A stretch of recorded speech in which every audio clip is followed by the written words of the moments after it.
Doctor Ripon, আপনার কাছে আজকে 12 দলীয় জোটের সঙ্গে বিএনপির একটা বৈঠক ছিল, সেখানে বলা হচ্ছে যে আবারও দ্রব্যমূল্য নিয়ন্ত্রণ, দ্রুত নির্বাচন সহ বিভিন্ন দাবিতে যুগপৎ কর্মসূচিতে যাচ্ছে আপনাদের সেই জোটটি। প্রশ্ন হচ্ছে কি ধরনের কর্মসূচি এবং এই সরকারের বিরুদ্ধে কেন আপনাদেরকে যুগপৎ কর্মসূচিতে যাওয়ার মতো চিন্তা ভাবনা এখন? ধন্যবাদ আপনাকে। এটা তো আসলে অস্বাভাবিক কিছু না। আপনি তো নির্বাচন চাইবেন। সারা পৃথিবীতে যদি আপনি দেখেন যেসব দেশগুলোতে গণ অভ্যুত্থান হয়েছে, অত দূর যাওয়া দরকার নেই।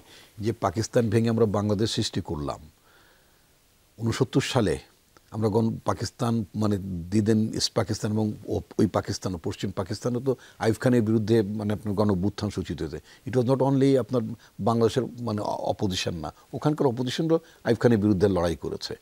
Finally Ayub Khan as president, তাকে ক্ষমতা থেকে নামতে হয়েছে 69-এ। 70-ই কিন্তু একটা নির্বাচন দিতে হয়েছে। গণঅভ্যুত্থানের পরে 70-ই নির্বাচন দিতে হয়েছে ফসল হিসেবে। রাইট। আপনি খুব দূরে যাওয়া দরকার নেই, শ্রীলঙ্কায় যান না, আমাদের সার্ক কান্ট্রি, যদিও সার্ক কার্যকর নেই এবং সময়টাও খুবই সমসাময়িক এবং মোটামুটি। এবং আমরা এবং একটা রাজনৈতিক দলের যে রাজনৈতিক দলটিকে বা রাজনৈতিক দলের নেতাদের রাজনৈতিক জ্যোতিষ হওয়ার দরকার পড়ে না, অথবা রাজনৈতিকভাবে আধ্যাত্মিক জ্ঞানের অধিকারী হওয়া দরকার নেই। গতি প্রকৃতির দিকে তাকালে তো সিচুয়েশান বোঝা যায়। আমাদের দলের তরফ থেকে, এবং আমরা যখন বললাম যে বাংলাদেশ দ্রুতই শ্রীলঙ্কার দিকে যাচ্ছে, আসলে কি বাংলাদেশ দ্রুতই শ্রীলঙ্কার দিকে যায়নি? গিয়েছে। ওখানকার প্রেসিডেন্ট বা তার ফ্যামিলি যেমন পালিয়েছে, তারপর ওখানকার প্রেসিডেন্ট হাউস যেমন জনগণ অকুপাই করেছে, সেখানকার ওখানকার প্রেসিডেন্টের পালঙ্কে শুয়ে বাংলাদেশ শ্রীলঙ্কার জনগণ দেশের মালিক হিসেবে নিজেদেরকে প্রমাণ করেছে। একইভাবে বাংলাদেশ শাসককুল আগা পাছা, মানে আমি আর বিস্তারিত বললাম না, আগা পাছা সব পালিয়েছে। তারপর এখানকার জনগণ এই গণভবন অকুপাই করেছে। আমি বারবার যে কথাটি বলতে পছন্দ করি, মানে আবেগ চলে আসে আমার, যে আমি বহু আগে যখন অকুপাই ওয়াল স্ট্রিট মুভমেন্টটা হচ্ছিল, যখন ওটা নিয়ে আমি মানে পর্যবেক্ষণ করছিলাম, তার গতি প্রকৃতির দিকে তাকাচ্ছিলাম যেটা কোন দিকে যায়, তো আমার বারবার একটা স্বপ্ন ছিল আমাদের দেশে এখানে একটা অকুপাই টাইপের মুভমেন্ট কবে হবে। আমার দেশের মালিকরা, আমার দেশের মালিকেরা কবে এরকম মানে শাসকদের দুর্গটা, শাসকদের ভবনটাকে এরকম অকুপাই করবে। ইয়েস, 5 তারিখে 5ই আগস্টে এই দেশের জনগণ উত্তর দক্ষিণ পূর্ব পশ্চিম মিলে চতুর্দিকে যেইভাবে মৌমাছির মতো মানে গণভবনের দিকে ঝুঁকলেন এবং গণভবন দখল করলেন, অকুপাই গণভবন। এবং ঠিক একইভাবে ওই পালঙ্কে, প্রধানমন্ত্রীর পালঙ্কে শুয়ে আমার দেশের জনগণ প্রমাণ করেছে দেশের মালিক জনগণ। দেশের মালিক সেনাবাহিনী না, দেশের মালিক পুলিশ না, দেশের মালিক শুধুমাত্র মানে কি বলে রাজনৈতিক দল, তারা না, দেশের মালিক জনগণ।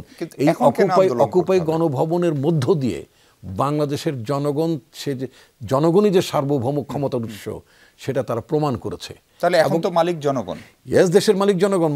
জনগণ তো আমার পকেটে যখন একটা মানি ব্যাগ থাকে, ওটার মালিকও আমি। কিন্তু মানি ব্যাগটা যখন পকেট মার যখন নিয়ে যায়, তখন কি আর আমি মালিক থাকি?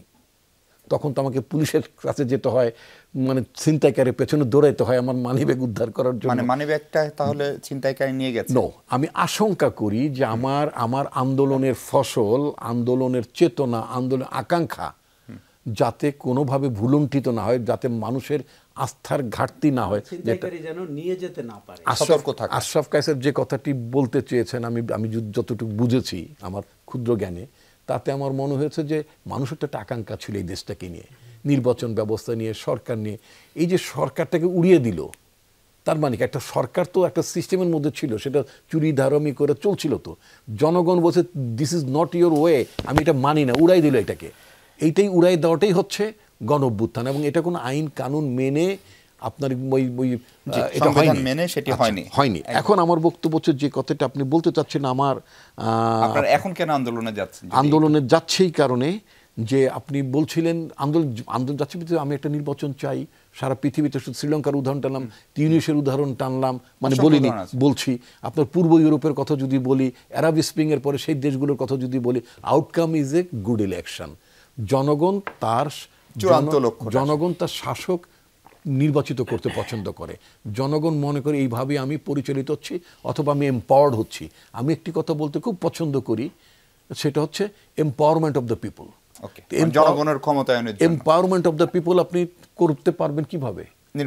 নির্বাচনের মধ্যে। আমাকে আরেকটু সময় যদি দেন, অনেকগুলো কথা, হ্যাঁ উনি অনেকগুলো কথা মানে বলেছেন। আপনি বলেছেন, সরি, আপনি বলেছেন পলিটিক্যাল প্ল্যাটফর্ম। ইয়েস, আমার পার্টি নতুন পলিটিক্যাল প্ল্যাটফর্মটাকে আসার ক্ষেত্রে ওয়েলকাম করে, এক। 2 নম্বর হচ্ছে কিন্তু সরকারের ছায়ায় আনুকূল্যে যদি কোনো রাজনৈতিক দল গঠন যদি হয় সেটা খুব দুঃখজনক হবে। সেক্ষেত্রে আমি এই যে অন্তর্বর্তীকালীন সরকার, যেটাকে আমরা নির্দলীয় অন্তর্বর্তীকালীন সরকার মনে করি, তখন কিন্তু আমি এটাকে নির্দলীয় অন্তর্বর্তীকালীন সরকার হিসেবে বিবেচনা করব না। খুব ক্লিয়ার।